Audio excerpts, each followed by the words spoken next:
Good morning, everyone. Welcome to the session.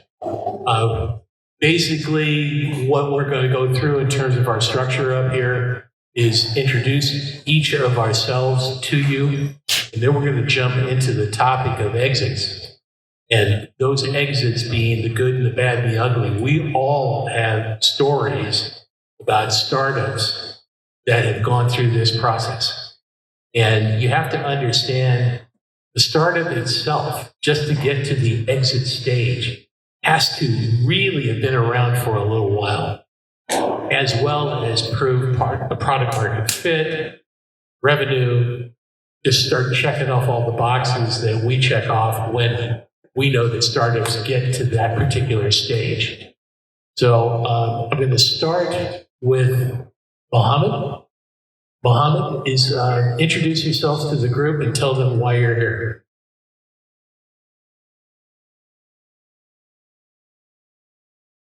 Is it on? Yeah. Hello, everyone. My name is Mohammed Arazaz. I am the co-founder and the CEO of Auto. We are in the mission of building the shipping gateway of the internet. So we enable online businesses and omnichannel retailers to streamline all of their shipping operations through our software, and we connect them with more than 250 shipping carriers. I came here, I'm visiting from Saudi Arabia. This is where our company is based, and I'm very happy to share this panel. And I hope today I can bring in the founder perspective to the subject. Great. Thank you, George, and fellow panelists. My name is Matt Rappaport. For the last 20 years, I've run an intellectual property strategy and patent analytics firm here in Berkeley. I also teach at the Haas School of Business and the College of Engineering at UC Berkeley. The end of last year, starting this year, I decided to raise my own venture capital fund. It's called Future Frontier Capital. We're focused on frontier technology, deep tech, at the sort of intersection of intellectual property. Nice to see everybody today. Hi, everyone. I'm Nikki Gastineau. Honestly, I don't know why I'm here, but when Sean Flynn called, I cannot say no. I'm a technologist by training. I worked in tiny startups, including my own, for my own living room, to currently one of the world's largest company at the Apple. Since I work in software, AI, and big data, so I don't have to start my company in the garage. I started from the living room and bed. And but at my heart, I'm a community builder. I have hosted hundreds of events for founders and the startup ecosystem. In the process, I've met so many incredible founders. So I start to write tiny little checks to help founders out. And I had no idea I was doing angel investing. And I'm proud to be part of Bay Angels. And I met so many incredible people like George. That's why I'm here. Hey. Hello, everybody. Good to see a great crowd, a lot of familiar faces. My name is Zamir Shukol. I'm a general partner and founder of Vibranium VC. We are an early stage venture fund. We're local from Bay Area. We like to invest in seed companies. First, initially, we started with SaaS. Now it's AI, of course. And before running a venture fund, I was a serial entrepreneur. I really understand what it feels like to run a business, to build a company, to build a team, to raise money. And that's an amazing journey. And today, I hope we can share some of our best practices, the goods, the best, the uglies, and to help you succeed in what you're doing. Hi, I'm George Parrish. I guess the title that you could assign me is Chief Evangelist for Bay Angels. I've been head of memberships. I've been head of deal flow for Bay Angels. I've been associated with Bay Angels for probably the last 12 years. Bay Angels is the second oldest angel investment group in Silicon Valley. They were established in 1998. I also have my own entrepreneur tech incubator out in the Central Valley. I've worked with a number of different organizations. I've been teaching for the last couple of years part-time out at Cal State East Bay. And I've also worked with some startups over at Innovate, the Italian accelerator over in North Beach in San Francisco. And I also teach at 2 French universities in Paris that also have alternate campuses in Lyon and Bordeaux. So I've been busy, let's put it that way. But one of the things that I want to let everyone know is that, just as Zamir said, he's interested in seed round funding and seed stage companies. I'm interested in the early stage development of entrepreneurship and startups.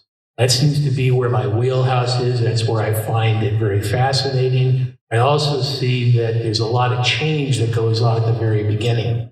So in addition to probably having judged over 12,000 pitches at different pitch events over the years, I've seen a lot. So one of the things I wanted to let everyone know here in the room, all of us will be available to talk to you either online, offline, or here after the presentation. And if I were you right now, if you're not connected to all of us here on LinkedIn, I'd be getting on LinkedIn right now and probably asking to try to connect with each and every one of us. I'll talk to anybody at any time about anything. Simple as that.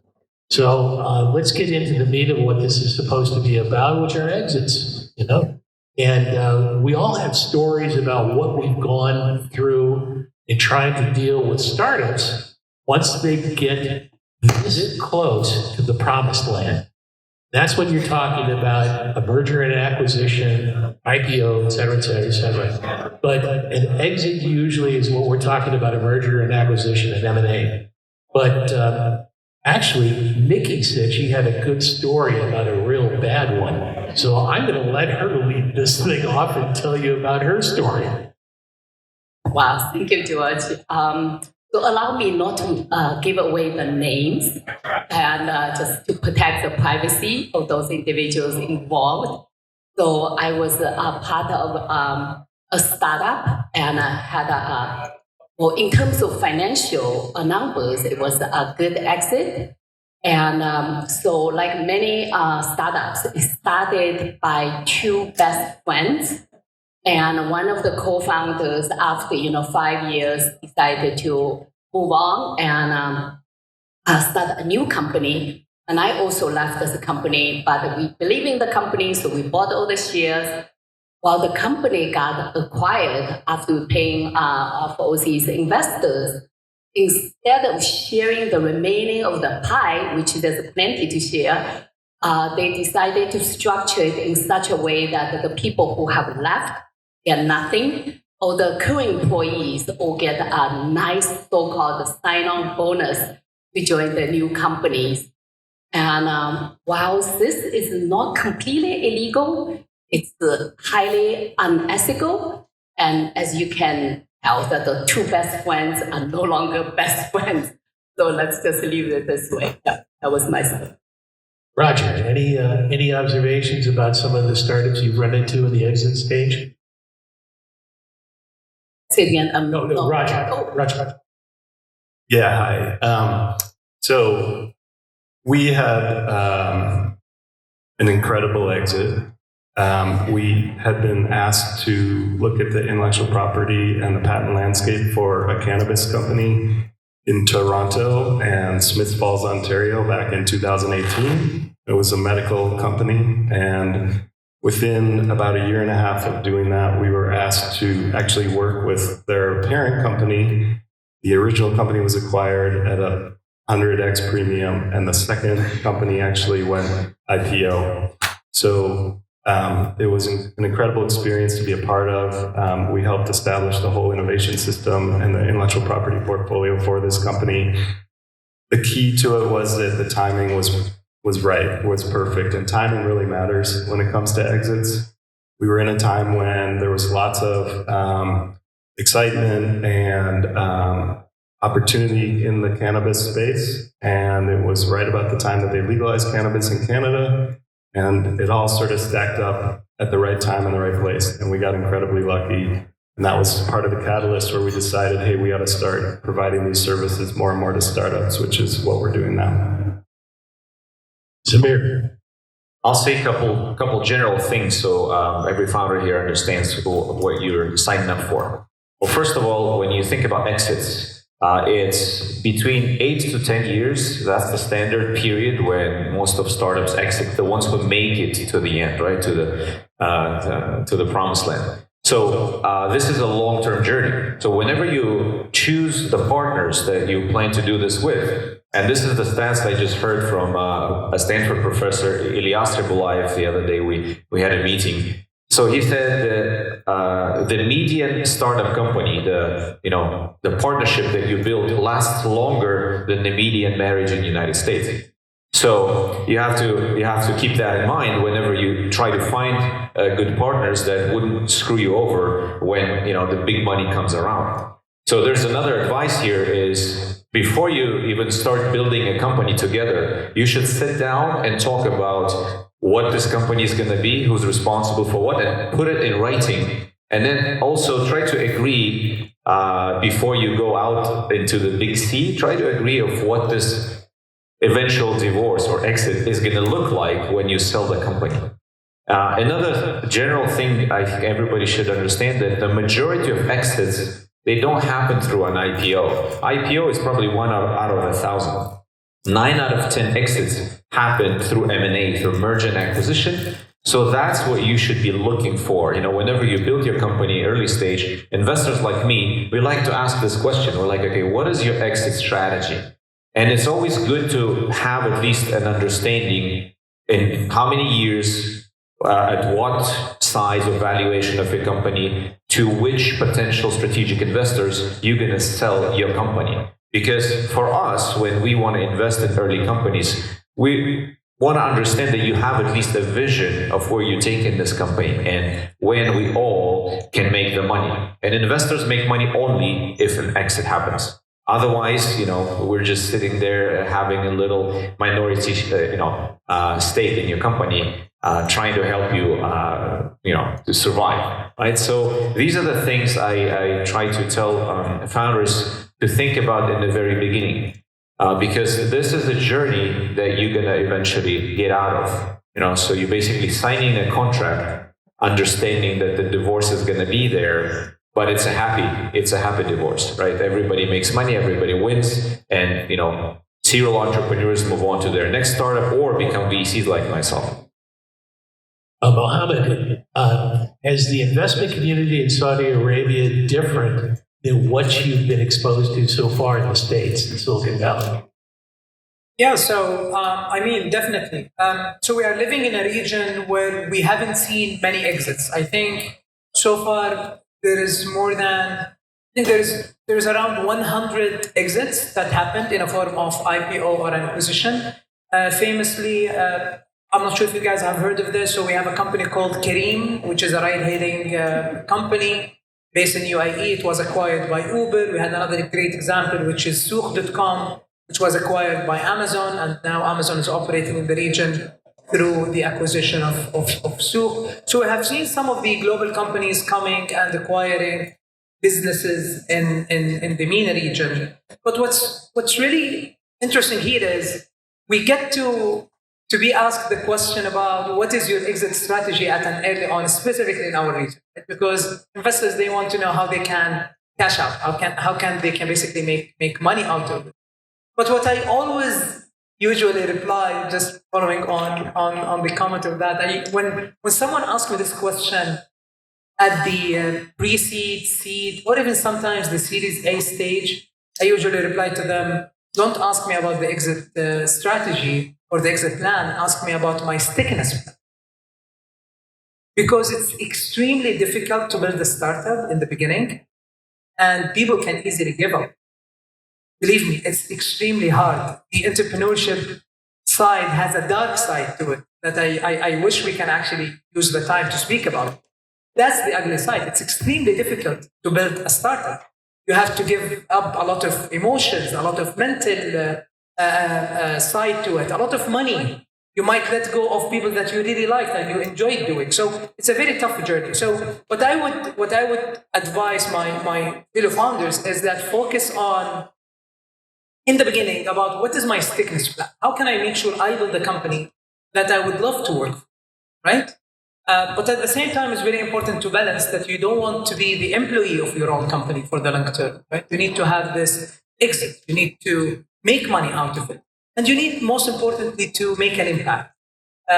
If you focus on that, that is going to be very important. So what I have learned out of my experience in the region is that build a company, but make sure you understand what's going to come ahead. Because you need to look at the present. You need to know what you are building today. But at the same time, you need to know how is it going to look like for the next stage. So for example, when you do your seed round, do the seed round looking at how the Series A is going to look like. And when you do the Series A, you look at how the Series B is going to look like.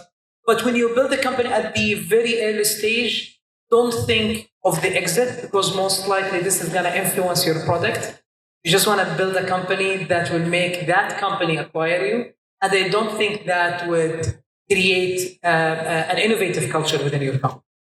Focus on the problem. Build what you want to build. But just keep an eye on how is it going to look like on the longer term. Because at the end, especially at the exit, what makes things complicated is the company was not built to be exited on the longer term. And that happens, for example, when the founders, for example, they don't have enough equity, for example, in the company, and they give up at the later stage on. Thank you. One of the things that you have to take into consideration is you can never lose sight of what's going on in the economy while you're building your startup. I'm working with a startup now. I've been around this company now 9 or 10 years. The idea behind the founders and what they've tried to execute, they've been able to do consistently from day one. But when you go to M&A, when you put your company out to M&A, you got to look around and see what's going on in the market. Was the market better 2 or 3 years ago than it is today in relationship to having a successful merger and an acquisition as opposed to maybe now? So as the founder, it's your responsibility, because you are responsible not only for yourself and your company, but also every employee that's working with you and for you at that time. So think about when you go to bed at night, are you not only taking care of your employees, but are you taking care of your employees' families? Because that's on you as a founder. And if you're going to go out into the market and get a lawyer and put the word out that you are open for an acquisition, you got to start looking at what the particulars are going on in that marketplace at that given time. So if you wait till the wrong time to do that, good luck. But that's your responsibility as a founder and an entrepreneur. When you look around at the people that are on this panel right now, I mean, these are qualified people that have gone through this process over and over and over again. So there's a track record, and when we speak of these things, we kind of know what we're speaking of, not only from an intelligence standpoint, but from a standpoint that we've done it over and over and over again. So your responsibility as the entrepreneur who has to find out the answers. You can't ignore what's going on up here. You can't, because you're walking around in the darkness trying to find the light, basically, in your very early stages of your startup. When you get to the exit stage, this is invaluable in terms of picking the right partner. And one of the things that I'll leave you with, and I'm not saying that this is the end of this right now, since you're going to be tied up for the next 5 to 7 years on your company, work with people you like to work with. Don't work with assholes. Don't. Life's too short. It really is. I mean, if you're going to put 60, 70, 80 hours into a project or an opportunity and everything like that, the people that you're working with, you better care for and like, because there's going to be all kinds of craziness that's going to hit you during that particular period of time. You have no control, none, over recessions. You have no control over world wars. You have no control over pandemics. You have no control over earthquakes, fires, and floods. You have no control over people within your own family getting sick, maybe losing a parent or a partner and everything. It happens to all of us. It really does. And if you think you're immune or it's not going to happen to you, don't become an entrepreneur, because that, to me, is just one of the biggest sins in the world. You're going to learn about becoming more of a mature individual by being exposed to those things and rolling with these things and being able to come out on the other side of those things. But just don't think you're immune from everything that happen to you. It will. Roger, have you had a good experience helping a startup get through that exit stage?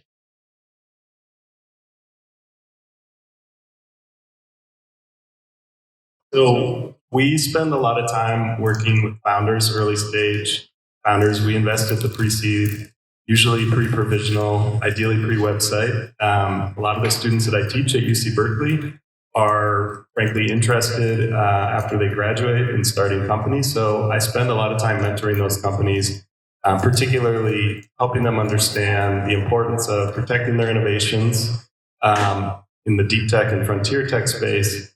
There's sort of a myth out there that everybody needs patents, and patents and patents and patents are so important. A lot of investors require that there's patents and they can check a box. But the truth is patents are very difficult to protect. You're basically publishing your idea, and it gives big companies the ability to copy what you're doing, and then it's on you to go out and stop them. And so we spend a lot of time engaging with startups and trying to help them figure out how to come up with trade secrets or ideas that would be impossible to copy without acquiring the company or without having those founders coming to work for them. And so by focusing on trade secrets as opposed to patents, obviously you need a little bit of both, and spending a tremendous amount of energy on brand and on storytelling, we think it's a recipe for success. So the one thing that we spend a lot of time doing to help companies get to an exit is to build a very strong moat, or what we call control positions, that enable that company to look very appealing to bigger companies downstream. Nikki, what are some of the more companies that you've looked at in your career where you kind of said, wow, I'm really impressed with what it is that they're doing? I personally feel like, we should always focus on the customer. Customer obsession should be your number one priority. And when you take care of your customer, everything will follow. So that's just my principle.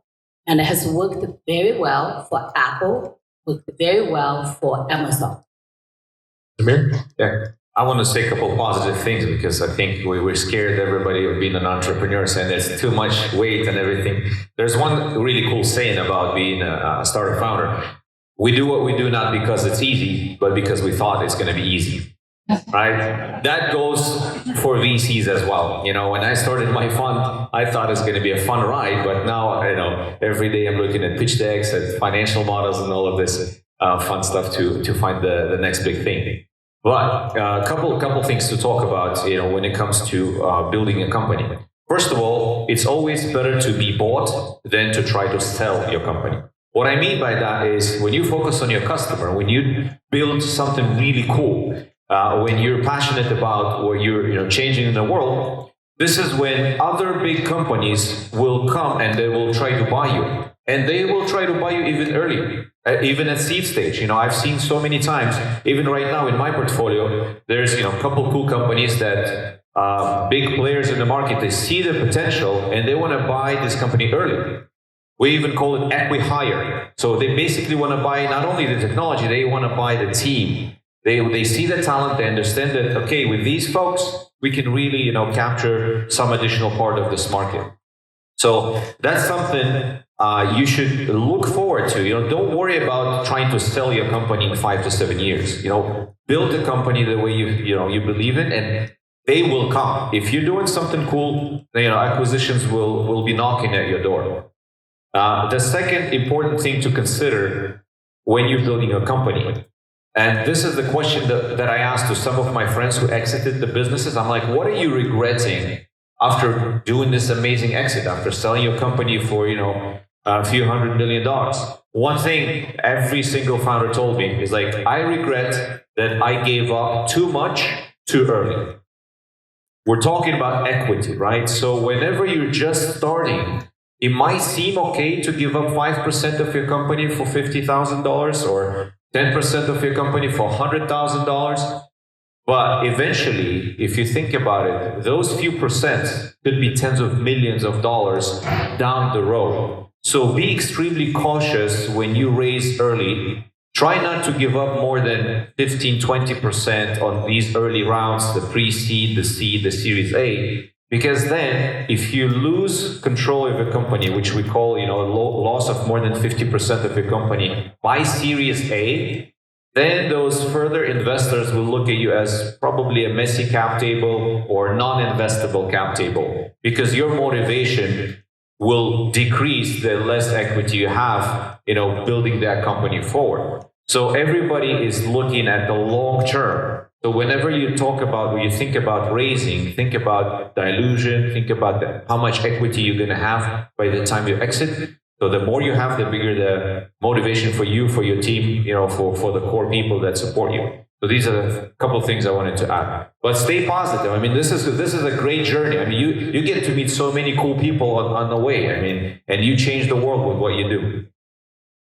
Yeah, I wanted to let you guys know that we're not infallible up here. I'll tell a real quick story about a company that I saw pitch, and it was at a lunch pitch. And this was at the height of the startup scene in San Francisco. And there was this one startup that a buddy of mine and I went to, and they had, the typical pizzas, sodas, and everything else, but it was free. So, of course, free is a good thing, and especially when it's around food. So I went to go to this particular pitch event. And this company gets up and they start talking about this wearable device and everything, and about how great it is and how revolutionary it's going to be. And they just, they were pitching wonderfully. But I turned to my buddy that I was seated next to and I said, I know how to take my pulse. What the fuck are these guys talking about? So immediately I dismissed this company. 6 months later, I'm watching a football game on TV. One of the commercials was for Fitbit. So I blew it on Fitbit because I thought you guys all know how to take a pulse. So, look, we're fallible. We make mistakes too along the way. So just know that we don't hit 100% out of the ballpark with every startup that we play with. Or even if we get to the stage where, we're talking about a merger and an acquisition, we're fallible, we're human, we make mistakes too. But to mirror what Samir just said, there's a reason why we do what we do. And it is a profound, not only respect, but for a love for what the entrepreneur has to go through. And if we didn't respect you and care for you and love you to that extent, we wouldn't be spending our time trying to help you, believe me. These are the things that, kind of motivate us and get us out of bed every morning. So, these are the things that hopefully we've given you a taste of what it is that we all do. The enormous respect that we have for each and every one of you for what it is that you're going through. And we're going to be available for any questions that you have after the session. If you want to play 24 questions with us, please feel free to do so. Connect with us on LinkedIn. Please connect with us on LinkedIn. And in my case, any questions that you have after today, I guarantee you I will be back with an answer within 24 hours after you go to LinkedIn, click on the contact button. I got to be one of the only fools at this gathering of really bright people that has a phone number and an email address on the contact button on LinkedIn. But there's a reason why I have it there, because I think sometimes people need to get a hold of you. And that's one way to be able to do it, at least in my case. So I want to thank you so much for spending the time with the five of us today. And hopefully this won't be the first and last time that we see the majority of you, because we want to wish you all the best. Much happiness, much success.